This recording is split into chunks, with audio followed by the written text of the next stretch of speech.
Praise the lord. Krupa holy spirit fire power ministry తరపున మీ అందరికీ శుభాభివందనములు. దైవజనుడు గాడ్సన్ గారు దైవ సందేశమును అందించుచు ఉండగా మీరందరూ విని ఎంతగానో బలపడాలని, ఆత్మీయ మేలులు ఆశీర్వాదాలు పొందుకోవాలని మన ప్రభువుడైన రక్షకుడైన యేసుక్రీస్తు వారి పేరట మేము ప్రార్థిస్తూ ఉన్నాము. Praise the lord. God bless you to all. Praise the lord. దేవునికి స్తోత్రం కలుగునుగాక. ఈ టీవీ ప్రోగ్రాం వీక్షిస్తున్నటువంటి దేవుని ప్రియ బిడ్డలందరూ కూడా ప్రభు అయిన యేసుక్రీస్తు నామంలో శుభములు, దీవెనలు, మేళ్ళు దేవుడు మెండుగా మిమ్మల్ని దీవించునుగాక. చిన్న ప్రార్థన చేసుకొని దేవుని వాక్యములోకి మనం అడుగు పెడదాం. ప్రార్థన. మహాపరిశుద్ధుడా, ప్రేమ కలిగిన తండ్రి, గొప్ప దేవా, నీకు వెలకెట్టలేని కృతజ్ఞతాస్తుతులు, స్తోత్రాలు, వందనాలు చెల్లించుకుంటూ ప్రార్థన చేస్తున్నానయ్యా. నిన్ను ప్రార్థించుటకు, ఆరాధించుటకు, ఘనపరచుటకు, మహిమపరచుటకు నీవిచ్చిన గొప్ప శ్రేష్టమైన సమయాన్ని బట్టి నీకు వందనాలు. ఇదిగో ఈ దినమున మరి దేవుని వర్తమానం వీక్షిస్తున్నటువంటి దేవుడి ప్రియ బిడ్డలందరి మీదకి కూడా నీ బలమైన ఆత్మ అగ్ని అభిషేకాన్ని కుమరించండి. వారితో నువ్వు మాట్లాడండి, బలపరచండి నాయన. నీ దాసుని కూడా సిలువ చాటును మరుగుపరిచి అయ్యా నీ నోటి బొరుగా వాడుకొని నీ ఘననామానికి గొప్ప మహిమ తెచ్చుకోమని సమస్తమైన మహిమ నీకే చెల్లిస్తూ యేసుక్రీస్తు నామములో ప్రార్థించి వేడుకొని దీవెనలను, మేళ్లను, ఆశీర్వాదములను పొందియున్నాము తండ్రి. ఆమెన్.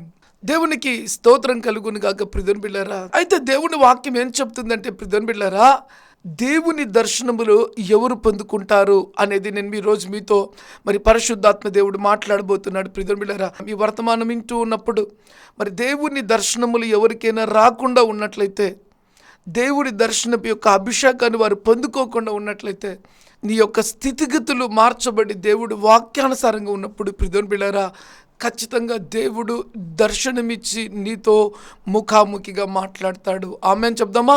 32వ కీర్తన 6వ వాక్యం జ్ఞాపకం చేసుకుందాం. కావున నీ దర్శన కాలం యందు భక్తి గల వారందరూ నిన్ను ప్రార్థన చేయుదురు. ఆమెన్ చెప్దామా? రెండో మాట కూడా చూద్దామా? విస్తార జలప్రవాహములు పొరలి వచ్చినను నిశ్చయముగా అవి వారి మీదికి రావు. ఈ రెండు మాటల్లో మనం గమనించినట్లయితే ఒక వ్యక్తి యొక్క జీవితము ఒక స్టామినాతో కూడిన జీవితంగా మాట మార్చి చెప్పాలి అంటే ఒక దర్శనము, ఒక గురి, ఒక ప్రత్యక్షత, ఒక పిలుపు, ఒక సమర్పణ, నిజంగా ఆ వ్యక్తి ఏది చూచాడో ఆ చూచిన దాన్ని బట్టి ఆ వ్యక్తి యొక్క జీవితము ఫలభరితమైన జీవితంగా ఎప్పుడు మార్చబడుతుంది అంటే ప్రియుని బిడ్డలారా, ఆ వ్యక్తి జీవితంలో భక్తి కరెక్ట్గా ఉన్నట్లయితే, ఆ వ్యక్తి జీవితంలో దేవుని మీద ఆధారపడిన వ్యక్తిగా ఉన్నట్లయితే, ఆ వ్యక్తి దేవుడి వాక్యానుసారంగా జీవించినటువంటి వ్యక్తి అయితే, దేవునికి భయభక్తులు కలిగేటువంటి వ్యక్తి అయితే, దేవుడి వాక్యం చెప్తుంది ప్రియుని బిడ్డలారా, ఆ వ్యక్తి మీదకి దేవుడి కృప అనేది దిగి వస్తుంది. మాట మార్చి చెప్పాలి అంటే దేవుని దర్శన కాలము. ఎంతమంది అయితే ప్రపంచ దేశ చరిత్రలో యేసుక్రీస్తు గురించి తెలుసుకున్న తర్వాత ఆయన మాటకు లోబడి, ఆయన మాటకు భయపడి, తను పాపి అని గ్రహించి, నమ్మి, విశ్వసించి, ఒప్పుకొని, విడిచిపెట్టి బాప్తిస్తులుగా మార్చబడిన తర్వాత దేవుని సంఘములో చేర్చబడి దేవుడి వాక్యానుసారంగా తన ప్రవర్తనను, తన దిద్దుబాటులన్నీ కూడా దిద్దుబాట్లు తన జీవిత కాలం అంతా ఎదిగే కొద్దీ వచ్చేటువంటి దేవుడి వాక్యపులోని శక్తి ద్వారా తన జీవితంలో ఉన్నటువంటి ఆటుపోటులను, విరోధములను, వ్యతిరేకతలను, అంతరంగములో ఉన్న దేవుడికి నచ్చని వాటిని ఎప్పుడైతే ఆ వ్యక్తి తీసివేసుకుంటూ దేవునితో నడుస్తూ ఆయన అడుగు జాడల్లో అడుగులు వేస్తూ ఉన్నప్పుడు ప్రియుని బిడ్డలారా, దేవుని వాక్యం చెప్తుంది ఈ మాట మరొకసారి మనం చదువుకొని ముందుకెళ్ళాం. చూడం. కావున నీ దర్శన కాలం ముందు అంటే నీ జీవితంలో ఒక కాలం ఉంది. ఆ కాలం ఏంటంటే దేవునితో నడవడం మొదలుపెట్టినప్పుడు ఖచ్చితంగా దేవుడు దర్శనమిచ్చి మాట్లాడేటువంటి దేవుడు. ప్రియుని బిడ్డలారా, అబ్రహాము దేవుడి మాటకు లోబడినప్పుడు దేవుడు అబ్రహాంకు దర్శనమిచ్చి మాట్లాడాడండి. మోషతో దేవుడు దర్శనమిచ్చి మాట్లాడాడు. ప్రియుని బిడ్డలారా, ఇలా మన జీవితంలో కూడా దేవుడు దర్శనమిచ్చేటువంటి దేవుడు, మాట్లాడేటువంటి దేవుడు. ప్రియుని బిడ్డలారా, ఈ మాటను మనము చాలా మాటను జాగ్రత్తగా గమనించినట్లయితే ఒక ఆశ్చర్యకరమైన మాట నేను మీతో పంచుకోవాలని ఆశ కలిగి ఉన్నాను ప్రియమైన బిడ్డలారా. ఏంటి అంటే, కావున నీ దర్శన కాలం యందు అని రాయబడింది ఇక్కడ. నిజంగా ఇప్పుడు మా నాన్న, మా తాత, మా అబ్బా, మా యొక్క వంశంలో చూసినట్లయితే చాలా మంది జీవితంలో నిజమైన దేవుని దర్శన అనుభవాలు ఎక్కువ అడుగు పెట్టలేదండి. ఎందుకంటే దేవునికి నువ్వు విధేయుడుగా ఎప్పుడైతే మార్చబెడతావో, యేసు నువ్వు హృదయములో చేర్చుకొని నమ్మి ఆయన అడుగు జాడలో నువ్వు అడుగులు వేయడం మొదలు పెడతావో ఖచ్చితంగా దేవుడు దర్శనమిచ్చి నీతో మాట్లాడతాడు. ఈ మాట ఎందుకు నేను చెప్తున్నానంటే, మా రక్త సంబంధికుల్లో దైవ దర్శనములు కలిగిన వ్యక్తులు లేరండి, కానీ దేవుడు నాకు ఇచ్చాడు ఆ గొప్ప ధన్యత. ఎప్పుడైతే దేవుని దర్శనాన్ని నేను చూచానో, దేవుడి యొక్క అభిషేకాన్ని నేను పొందుకున్నానో, నా స్థితిగతులు టోటల్లీ మార్చబడ్డాయి. నా రూట్ సపరేట్ కావడం మొదలుపెట్టింది. నా పుట్టుక యొక్క దేవుడి ప్రణాళిక, నా పుట్టుక పట్ల నా దేవుడి ఉన్నతమైన ప్రణాళిక ఏమైందో అది నెరవేర్చడం జరుగుతుంది. నీ దర్శన కాలంలో నీవు దేవునితో ఆ అద్భుతమైన జీవితాన్ని జీవించడం మొదలు పెడితే ప్రియమైన బిడ్డలారా. కానీ ఒక మాట చెప్పాలి అంటే, యేసుక్రీస్తు నమ్ముకొని విశ్వసించి బాప్తిస్మలుగా మార్చబడిన ప్రతి వ్యక్తి జీవితంలో దేవుడు తప్పక దర్శనమిచ్చి మాట్లాడేటువంటి దేవుడై ఉన్నాడు ప్రియమైన బిడ్డలారా. అయితే మనము మన జీవితంలో గమనించవలసినటువంటి ప్రాముఖ్యమైన విషయం ఏంటంటే, ఆయన మార్గాల్లో చక్కటి మార్గంలో మీరు అడుగులు వేయడం మొదలు పెడితే దేవుడు తప్పక మీకు దర్శనాలు ఇస్తాడు ప్రియమైన బిడ్డలారా. అయితే ఆ దర్శనము తర్వాత ఆ వ్యక్తి యొక్క జీవితం ఏ విధంగా ఉంటుందో నేను మీతో మాట్లాడాలని ఆశ కలిగి ఉన్నాను. ఈ మాటను చూద్దాం. కావున నీ దర్శన కాలం యందు భక్తి గల వారందరూ నిన్ను ప్రార్థన చేయుదురు. అంటే దర్శనము లేకపోతే భక్తి అనుకునేంత పవర్ఫుల్గా ఉండదండి. నేను మళ్ళీ చెప్తున్న ఈ మాట, దేవుడు దర్శించకపోతే ఆ వ్యక్తి యొక్క జీవితము అనుకునేంత పవర్ఫుల్ అయినటువంటి జీవితంగా ఉండదు. ఎప్పుడైతే దేవుడు ఆ వ్యక్తిని దర్శిస్తాడో, ఆ వ్యక్తిని పట్టుకుంటాడో, ఆ వ్యక్తితో మాట్లాడతాడు, ఆ వ్యక్తి పట్ల దేవుడి ప్రణాళిక పూర్తి చేయటకు ఎందుకు పుట్టించాడో ఆ పనిని పూర్తి చేసే విషయంలో దేవుడు తప్పక దర్శనమిచ్చి మాట్లాడేటువంటి దేవుడే ఉన్నాడు ప్రియమైన బిడ్డలారా. అయితే దేవుని వాక్యం చెప్తుంది, కావున నీ దర్శన కాలం యందు భక్తి గల వారందరూ నేను ప్రార్థన చేయుదురు. అంటే భక్తి కలిగిన వారందరూ కూడా ఏం చేస్తారంటే ప్రార్థన చేయుదురు. ఇక్కడ రెండు మాటలు నీకు నేను చెప్తాను. ఒకటి, ప్రార్థన చేస్తున్నప్పుడు దేవుడు దర్శనమిస్తారు. సో దర్శనములు కావాలి అన్నవారు కూడా ప్రార్థన చేస్తారండి. ఇది మళ్ళీ చాలా జాగ్రత్తగా మనం గమనించవలసినటువంటి మాట అయింది. ఇక్కడ చూడండి, భక్తి కలిగిన వారందరూ కూడా వారి జీవితంలో దేవుడిచ్చిన కృపను కోల్పోకుండా ఉండేదానికి వారు ప్రార్థన చేసేటువంటి వారుగా ఉన్నారండి. ఎందుకంటే ఆ దర్శనము వారి జీవితంలో అది పరిపూర్ణము కావాలి. పరిపూర్ణము కావాలంటే దైవ బలము కావాలి, దైవ శక్తి కావాలి, దేవుడి యొక్క బాహుబలము మన మీదికి చాపబడాలి ప్రియమైన బిడ్డలారా. అందుకే భక్తి కలిగిన వారందరూ కూడా ఏం చేస్తారంట, ప్రార్థన చేస్తారంట. సో ప్రార్థనలో ఉన్న శక్తి ఏంటి అంటే ఈ దేవుని వాక్యం చెప్తుంది ప్రియమైన బిడ్డలారా. చూడండి, విస్తార జలప్రవాహములు పొరలి వచ్చినను నిశ్చయముగా అవి వారి మీదికి రావు. దేవుని వాక్యం ఏం చెప్తుందంటే ప్రియమైన బిడ్డలారా, ఒక దర్శనము కలిగిన వ్యక్తి దేవుని సన్నిధిలో ప్రార్థన చేయడం మొదలు పెడితే విస్తారమైన జల ప్రవాహములు పొరలి వచ్చినా కూడా నిశ్చయముగా అవి నీ మీదికి రావు. అంటే దర్శనము కలిగినటువంటి వ్యక్తి మీదికి అపవాది ఎంత భయంకరంగా రావాలి అనుకున్నా కూడా ఆ దర్శనము కలిగిన వ్యక్తిలోనికి ఆ అపవాది రాలేదు అని శక్తులు ఆగిపోతాయని దేవుని వాక్యం చెప్తుంది ప్రియమైన బిడ్డలారా. ఇది చాలా ఆశ్చర్యాన్ని కలిగిస్తుంది కదా, ఇది చాలా అద్భుతం అనిపిస్తుంది కదా ప్రియమైన బిడ్డలారా. అది దేవుని శక్తి అయింది ప్రియమైన బిడ్డలారా. ఎప్పుడైతే దైవ దర్శనము కలిగి ఆ వ్యక్తి దేవునితో ఒక మంచి సమాసాన్ని కలిగి ప్రార్థనా పరుడుగా మార్చబడతాడో, ఆ దర్శనానికి మాట మార్చి చెబుతున్నాను, అగెనిస్ట్గా సాతాను ఎన్ని భయంకరమైన ప్రయోగాలు చేసినా, సాతాను ఎవరిని వాడుకోవాలని వారిలోకి ప్రవేశించినా, మళ్ళీ చెప్తున్నాను, నీకు విరోధముగా ఉన్న ఏ అడ్డుగోడైనా కూడా అది తొలగించబడుతుంది. చివర్లు కొట్టి దేవుని కనపడతామా? ఎందుకంటే దర్శనమిచ్చింది దేవుడు. ఆ దర్శనమిచ్చిన దేవుడు దైవ ప్రణాళికలోనికి నిన్ను చేయి పట్టుకుని తీసుకుని పోతూ ఉన్నప్పుడు మనము చేసే ప్రార్థన శక్తి ఏం చేస్తుందో తెలుసా? ఆ దర్శనానికి విరోధముగా ఉన్న ఏ భయంకరమైన భీకర కార్యములు అడ్డంకులుగా ఉన్న ఆ అడ్డంకులను దేవుడు ఏర్లతో కూడా పీకి పక్కన పెడతాడు. చెప్పలు కొట్టి దేవునికి కనపడతాం. ఇది సత్యం ప్రియమైన బిడ్డలారా. ఎవరు అడ్డంకులు వచ్చిన మాట మార్చి చెప్పమంటే, నీ జీవితంలో నీకు అగేనిస్ట్గా ఎవరు లేచినా వారు నీ ఎదుట నిలవలేరు. మళ్ళీ చెప్తున్నాను, నీ జీవితంలో విస్తారమైన జల ప్రవాహములు పొర్లి వచ్చినను అని రాయబడిందండి. అంటే ఎన్ని భయంకరమైన విపత్తులు నీ జీవితంలో ఆ దర్శనానికి ఆపోజిట్గా, ఆ దర్శనాన్ని చెడగొట్టేదానికి, నీ భక్తి గల జీవితాన్ని పాడు చేసేదానికి సాతాను ఎన్ని సర్వ భయంకరమైన ప్రయత్నములు చేసినా కూడా దేవుని వాక్యం చెప్తుంది, నిశ్చయముగా అవి నీ మీదికి రావు. ఆమె చెప్దామా? అంటే ఈ దర్శనం యొక్క శక్తి ఎంత గొప్పదో చూడండి ప్రియమైన. అందుకే మన జీవితంలో దర్శనము కావాలి అంటే దేవుని వాక్యం చెప్తుంది ప్రియమైన, మనము దేవుని యందు భయభక్తులు కలిగిన మంచి గొప్ప జీవితాన్ని మనం జీవించినట్లయితే ఆ దర్శనం ఎత్తుకొని మనం దేవుని సన్నిధిలో మోకాలు వేయగలము. ఆ దర్శనముతో మనం బ్రతకగలము. ఆ దర్శనము నెరవేర్చుబోటకు దేవుడు నీకు బలమైనటువంటి శక్తిగా నీ పట్ల దేవుడు నీకు తోడయుండి యుద్ధము చేసి నీకు విరోధముగా రూపొందింపబడిన ఏ ఆయుధము కూడా వర్ధిల్లింప చేయడండి. మళ్ళీ చెప్తున్నాను ఈ మాట. మరి దర్శనం కావాలి అంటే ఏం చేయాలి? అసలు దర్శనం కావాలంటే మనం ఏం చేయాలి? ఇక్కడ 2 మాటలు మనం జ్ఞాపకం చేసుకుందాం ప్రియమైన బిడ్డలారా. అపోస్తలుల కార్యములు 10వ అధ్యాయం 1-4 వరకు మనం జ్ఞాపకం చేసుకుందాం. ఇటలీ పటాలమడిబడిన పటాలంలో శతాధిపతి అయిన కొర్నేలి అను భక్తిపరుడు ఒక కైసరేలో ఉండెను. అతడు తన ఇంటి వారందరితో కూడా దేవుని యందు భయభక్తులు కలిగిన వాడై ప్రజలకు బహు ధర్మం చేయుచు ఎల్లప్పుడూ దేవునికి ప్రార్థన చేయువాడు.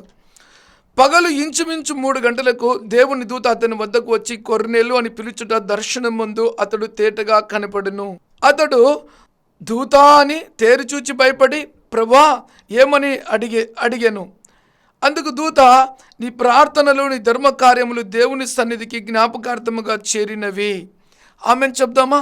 ఈ మాటలను మనము జాగ్రత్తగా గమనించినట్లయితే ప్రియమైన బిడ్డారా, మొట్టమొదటిగా కొర్నేలుకి దేవుడి దర్శనము ఎలా వచ్చిందంటే, కొర్నేలు తన జీవితంలో వాళ్ళ నాన్న, వాళ్ళ అమ్మ, వాళ్ళ తాత, వాళ్ళ అబ్బా ఎట్టెట్టు బ్రతికారో కూడా ఇక్కడేం రాయబడలేదు. అయితే అద్భుతం, కొర్నేలు గురించి అపోస్తలుల కార్యములు 10వ అధ్యాయంలో ఇంత చక్కగా పరిశుద్ధాత్మ దేవుడు రాశాడు అంటే, కొర్నేలుకు దేవుడు అంటే భయము, భక్తి ఉంది. తన కాలంలో, తన హయాంలో దేవునికి భయపడాలి, ఒక మంచి జీవితం జీవించాలని తన జీవితం గురించి తానే ఒక బలమైన ఆలోచన కలిగి దేవునికి లోబడాలని కొర్నేలు తీర్మానం తీసుకొని, కొర్నేలుతో పాటు తన కుటుంబం అంతా కూడా ఈ లోకంలో దేవుని విడిచిపెడితే భక్తిహీనులుగా మార్చబడతారు. అటువంటి జీవితం కొర్నేలి అనే నా జీవితంలో కానీ నా కుటుంబంలో కానీ ఉండకూడదు, అది శపితమైన జీవితము అని గ్రహించినటువంటి కొర్నేలు దేవునితో ఒక మంచి సంబంధాన్ని కలిగి భయభక్తులు కలిగి, మొట్టమొదటి భయభక్తులు కలిగి, మళ్ళీ చెప్తున్న దేవునితో ఒక మంచి సంబంధం కలిగిన వ్యక్తి, దేవుడికి భయము భక్తి 2 కలిగిన వ్యక్తి. భయపడతాడు ఏదైనా చేయాలంటే. రెండోది, భక్తి కలిగి దేవుడి వాక్యానుసారంగా జీవించడానికి తన్ను తాను దేవునికి సమర్పించుకుంటాడు. ఎందుకంటే ఆ వ్యక్తి భక్తిహీనుడు అనిపించుకోవాల్సిన పరిస్థితి ఎదురవుతుంది. ఆ ఇంట్లో ఉన్న ఆ వ్యక్తి బట్టి ఆ కుటుంబం కూడా భక్తిహీనుల కుటుంబం అని, ఆ ఇంట్లో ఎవరున్నా కూడా ఆ కిరీటాన్ని తప్పక పెట్టుకోవాల్సినటువంటి ఆ పరిస్థితి ఎదురవుతుంది. కాబట్టి కొర్నేలు గ్రహించేటువంటి వ్యక్తిగా ఉన్నాడు. అందుకే కొర్నేలు, నేను బ్రతుకులో దేవుని యందు భయభక్తులు కలిగి ఒక మంచి జీవితాన్ని జీవిస్తా, దీనికి దేవుడే సాక్షి అనుకున్నట్లుగా భయభక్తులు కలిగి చెడుతనాన్ని విడిచిపెడుతూ ఇంకొక పని చేస్తాడండి. ఏం చేసేవాడంటే, తను చేయగలిగేటువంటి మంచి ధర్మ న్యాయమైన కార్యాలు చేస్తూ ఇంకొక గొప్ప కార్యం ఏంటి అంటే, ఈ మాట చదివినప్పుడు చాలా ఆశ్చర్యం అనిపిస్తుందండి. ఏం చేసేది ఈ మాట చూడండి. ఆ 2వ వచనంలో ఉంటుంది, ఎల్లప్పుడూ దేవునికి ప్రార్థన చేయువాడు. ఎల్లప్పుడూ దేవునికి ప్రార్థన చేయవాడు. మొట్టమొదటిగా దేవుని యందు భయభక్తులు కలిగిన వాడు. రెండోదిగా, సమయము దొరికింది అంటే ముచ్చట్లు పెట్టుకునే వ్యక్తి కాదు, తిరిగే వ్యక్తి కాదు.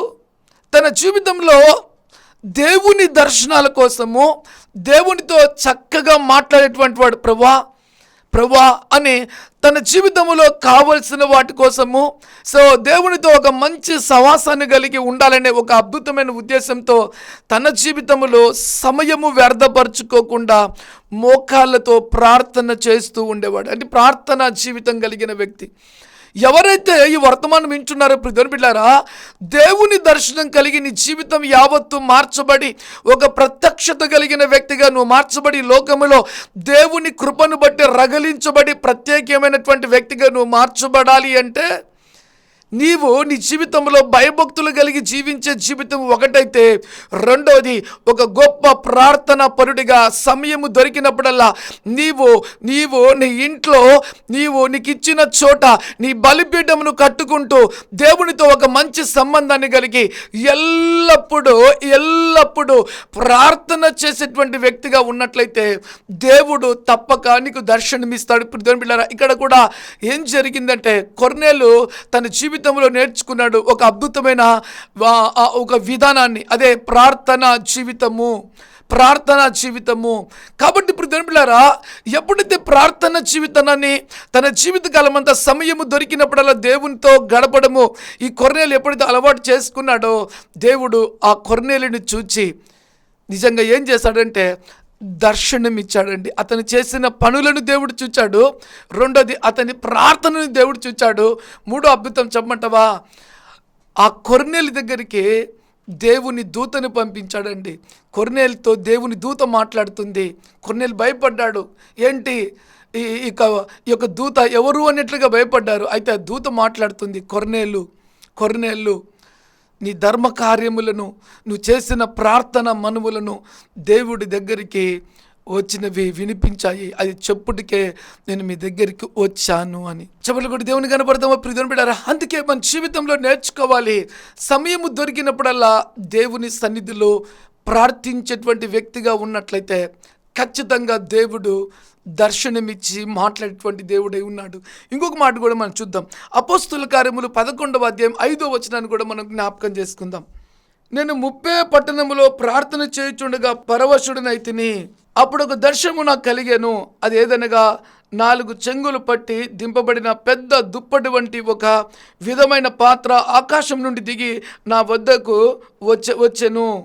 ఆమె చెప్దామా, ఇక్కడ పేతురుకు దేవుడు ఒక అద్భుతమైన దర్శనం ఇచ్చాడండి. ఏం చేస్తున్నాడు పేతురు అంటే, పేతురు ఏం చేస్తున్నాడంటే ముప్పే అనేటువంటి పట్టణములో ప్రార్థన చేస్తూ ఉన్నాడండి. దేవునికి ప్రార్థన చేస్తుండగా పరవశమైనాడు అని రాయబడింది. అంటే ప్రార్థన చేస్తుండగా దేవుని ఆత్మతో నింపబడ్డాడు, దేవుని యొక్క అభిషేకంతో నింపబడ్డాడు, దేవుని కార్యాలు ప్రార్థనలో చూస్తూ ఉన్నాడు.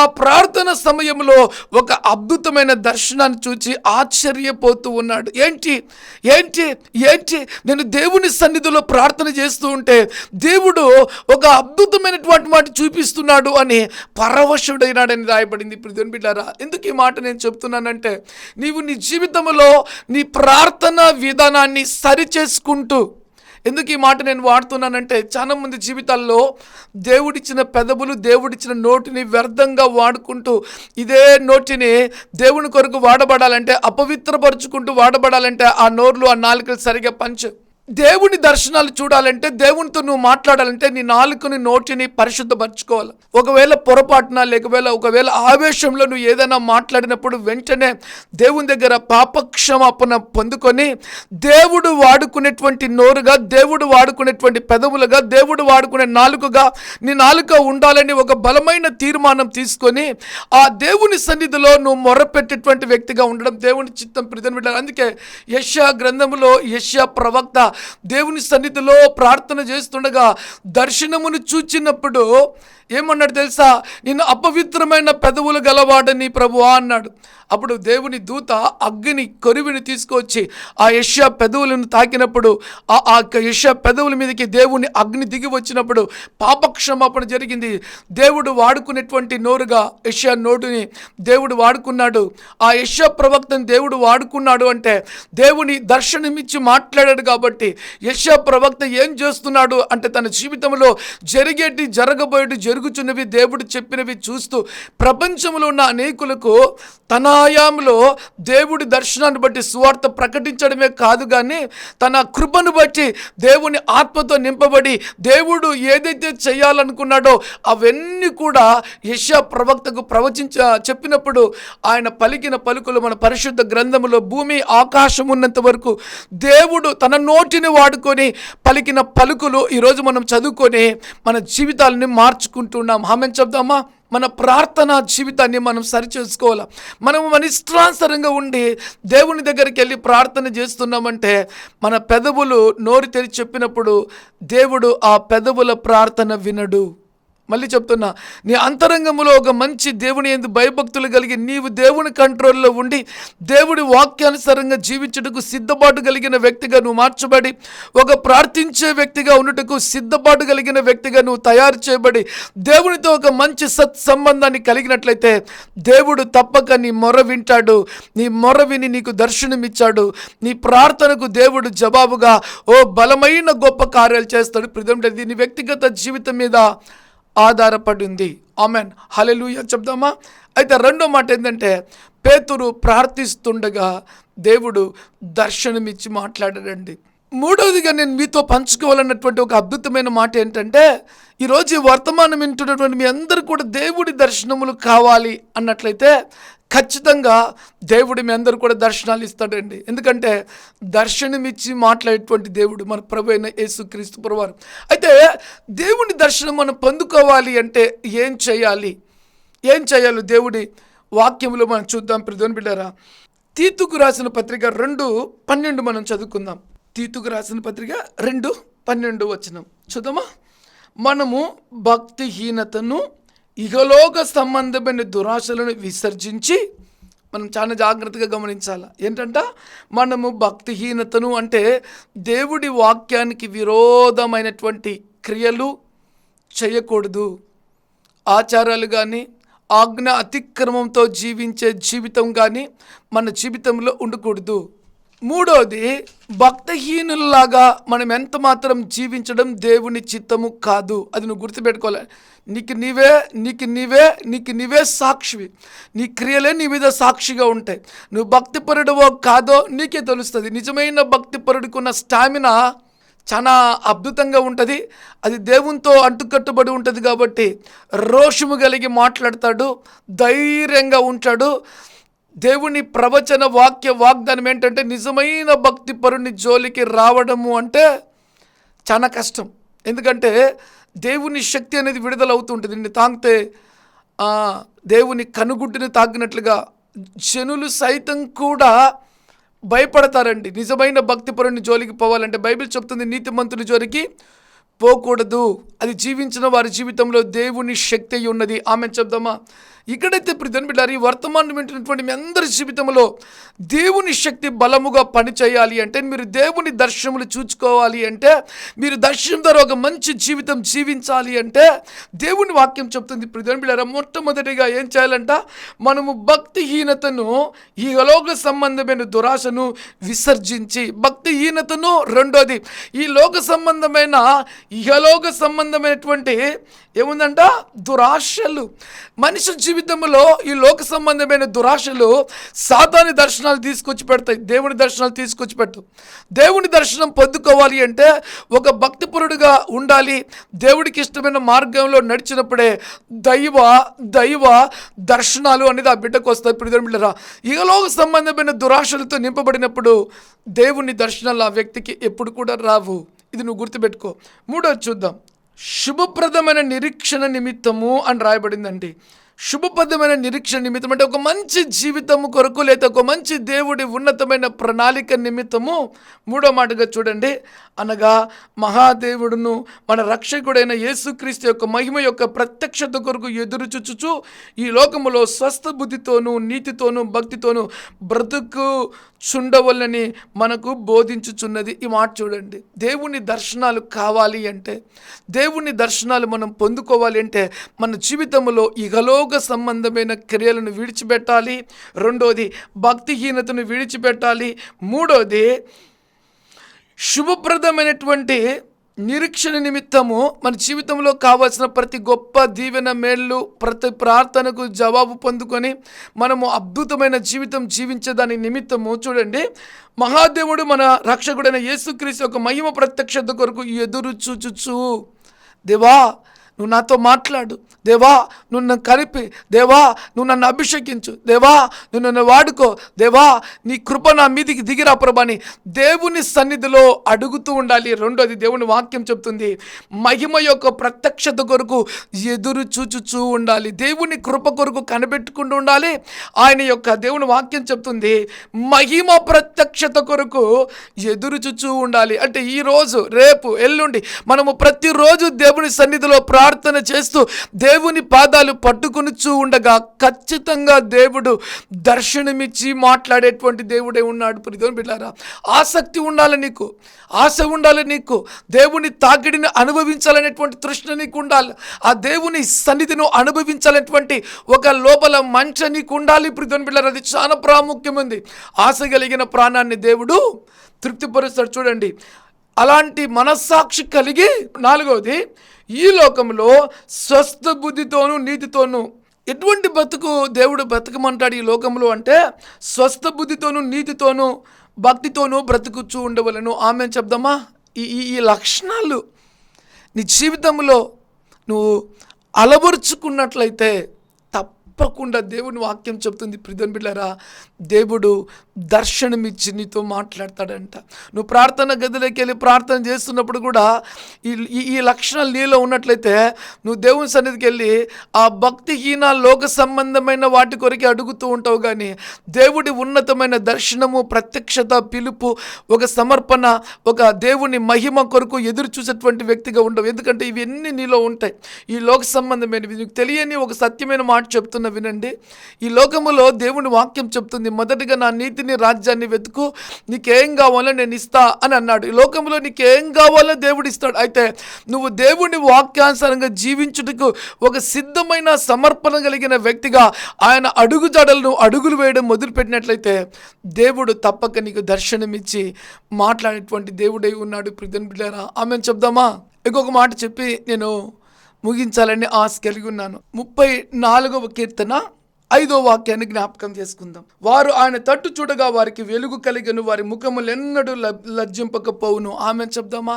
ఒక అద్భుతమైనటువంటి దేవుని శక్తి ఏంటి అంటే, ప్రియమైన బిడ్డలారా, నీవు నీ మనస్సులో ప్రార్థన చేసిన జీవితంలో ఉన్నవన్నీ పొందుకొని దేవుని కొరకు ఒక రోషము కలిగిన వ్యక్తిగా నేను మార్చబడాలి, నన్ను నిలబెట్టు, నన్ను వాడుకో, నాలో నీకు విరోధమైనది తీసేయి ప్రభా అని నీ హృదయపూర్వకంగా దేవుని వైపు త్రిప్పి నీవు దేవుని వైపు త్రిప్పబడి దేవుని సన్నిధిలో ప్రార్థించినట్లయితే, ప్రియమైన బిడ్డలారా, నీ ఒరిజినాలిటీని బట్టి దేవుడు నీకు దర్శనమిచ్చి మాట్లాడతాడు. ప్రియమైన బిడ్డలారా, దేవుని వాక్యం చెప్తుంది చూడండి, వారు ఆయన తట్టు చూడగా వారికి వెలుగు కలిగెను. నువ్వు కళ్ళు మూసుకొని ప్రభువుని జ్ఞాపకం చేసుకుంటే మహోన్నతమైన దేవుని శక్తి నీ మీదకి దిగి వస్తుంది. ప్రియమైన బిడ్డలారా, అది ప్రార్థనలోనే దేవుని శక్తిని అనుభవించగలవండి. నీ వ్యక్తిగత జీవితంలో దేవునితో ఒక మంచి సత్సంబంధం కలిగినప్పుడు ఆ దేవుని యొక్క తాకిడిను అనుభవించగలవు. ప్రియమైన బిడ్డలారా, అందుకే దేవుని వాక్యం చెప్తుంది వారి ముఖము ఎన్నడూ లజ్జింపుగా పోయినని రాయబడింది. అంటే ఇక ఎన్నడూ వాళ్ళ ముఖాలు లోక సంబంధమైన ముఖాలుగా ఉండవు. అవి తేజస్సుతో వెలుగుతూ ఉంటాయి, తేజరిల్లుతూ ఉంటాయి, దేవుని కార్యాలు చూసేటువంటి ముఖాలుగా ఉంటాయి. అవి నవ్వుతూ ఉంటాయి, అవి తల ఎత్తుకుంటూ ఉంటాయి, అవి ఆనందముతో ఉంటాయి వారి ముఖాలు. ఎందుకు తెలుసా? వారు ప్రార్థించేటువంటి వారు కాబట్టి. ఆ ప్రార్థనలో దేవుడి యొక్క మహోన్నతమైన శక్తి వారి ముఖముల మీదకి వస్తుంది కాబట్టి వారి ముఖములు ప్రకాశిస్తూ ఉంటాయి. అదే ప్రార్థించని వారి ముఖాలు చీకటి కమ్ముకొని ఉంటాయి. కాబట్టి ప్రియమైన బిడ్డలారా, ఇటువంటి తాకిడి నువ్వు అనుభవించాలి అంటే నీ వ్యక్తిగతంగా నువ్వు ప్రార్థన గదిలోకి వెళ్ళి దేవునితో ఒక మంచి సంబంధాన్ని కలిగి ప్రార్థించే వ్యక్తిగా ఉంటే ఈ శక్తిని నువ్వు పొందుకుంటావు. ఆమెన్, హల్లెలూయా. ప్రార్థన. పరిశుద్ధుడా, ప్రేమ కలిగిన తండ్రి, ఈ వర్తమానం విన్న ప్రతి బిడ్డ మీదకి నీ ఆత్మను కుమ్మరించండి. నిజంగా నీ బిడ్డలు ప్రార్థన చేస్తుండగా దేవుని శక్తి వారి మీదకి దిగి రావాలి. వారు గొప్ప దర్శనములు చూచుదురుగాక అని ప్రార్థన చేస్తున్నాయన. నీ కృపకి వారిని అప్పగిస్తున్నాను. నిజంగా వారు ఈ లోకంలో బ్రతికే విధానాన్ని గురించి ఈరోజు నువ్వు మాట్లాడు తండ్రి. స్వస్థ బుద్ధితోనూ నీతితోనూ నీ యందు భయభక్తులతో వారు జీవించి దేవుని శక్తిని పొందుకొని ఈ లోకములో తండ్రి అనేకులకి దీవెనకరంగా నీ బిడ్డలు జీవించుదురుగాక అని. అయ్యా, నీ బిడ్డలకున్న కొరతలు యావత్తును కూడా తీర్చండి. నిజముగా నాయన, ఎన్ని భయంకరమైన విపత్తులు వారి జీవితంలోకి వచ్చిన దర్శనము కలిగిన వారు, భయభక్తులు కలిగిన వారు, ప్రార్థించే వారిని అవి ఏమీ చెయ్యవని మాట్లాడు. ఈ ప్రవచన వాక్యము నీ బిడ్డల జీవితంలో నెరవేర్చబడునుగాక అని. నీ బిడ్డలకు శుభములు, దీవెనను, మేలు కలుగునుగాక అని యేసు నామములో ప్రార్థించి వేడుకొని దీవెనలను పొందియున్నాము తండ్రి. ఆమెన్.